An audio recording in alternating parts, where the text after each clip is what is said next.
Okay, in today's video, we're talking about Andor, Episode 6, The Eye, after this.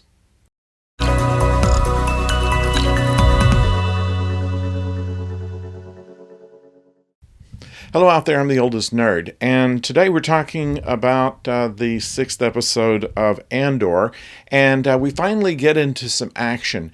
In this case, what we're doing is actually going into the operation that has been so carefully planned. And like any kind of good caper adventure, nothing ever goes completely to plan, and it did not here. There were a few things that just brought up some tension as things were a little later than they expected to be, but still worked. And then, of course, there was the complete breakdown in which people had to improvise. It was well done, generally speaking, and without putting any spoilers in here, it was not without its casualties. However, we find just who the good guys and the bad guys are, and not necessarily the Empire as such. They are more depicted here as kind of we're going along with this and we don't really care.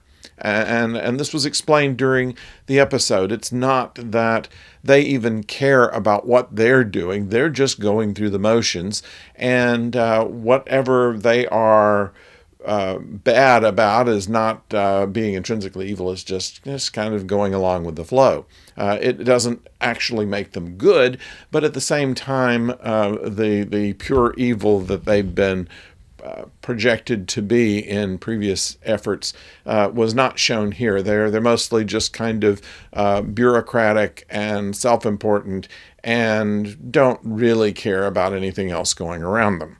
That might be, in some people's eyes, evil, probably is. Nevertheless, it shows a different attitude throughout this series of how the Empire operates.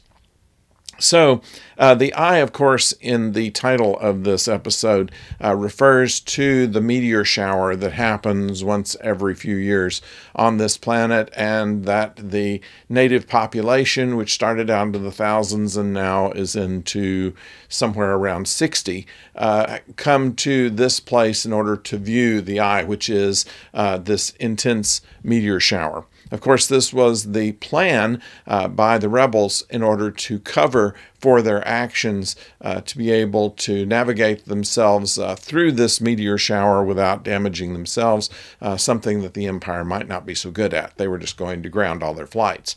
However, this is part of the action here. There's some action with the Imperial soldiers, and while much of the operation works as it was intended to, it was not without its major problems and consequences therefore.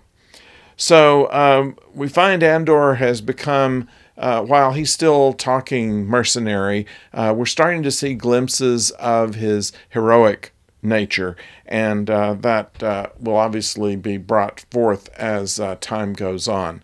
They are all for the mission, but they also care about their comrades and try to get those that are injured to a doctor rather than go straight on as the plan would have it.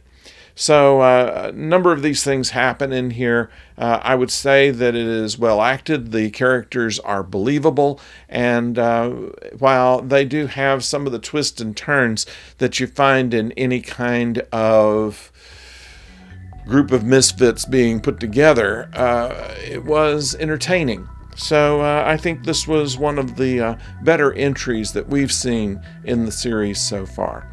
So I'd like to know what you think about it. Please leave it below. And while you're there, if you have not subscribed or rung the bell, please do so you know when the next video is coming your way.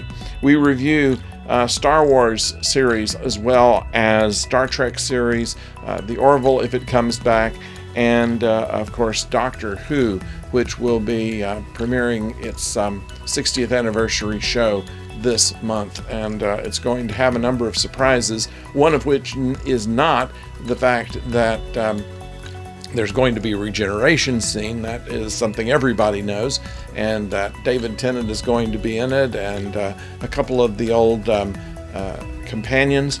We just have to see how that all puts together. The Master's going to be there, the Daleks, the Cybermen, and all this. So we're looking forward to that coming up soon. So we hope that you'll be there to help us watch and decide whether it was a good ending for this variation of the Jodie Whittaker Doctor.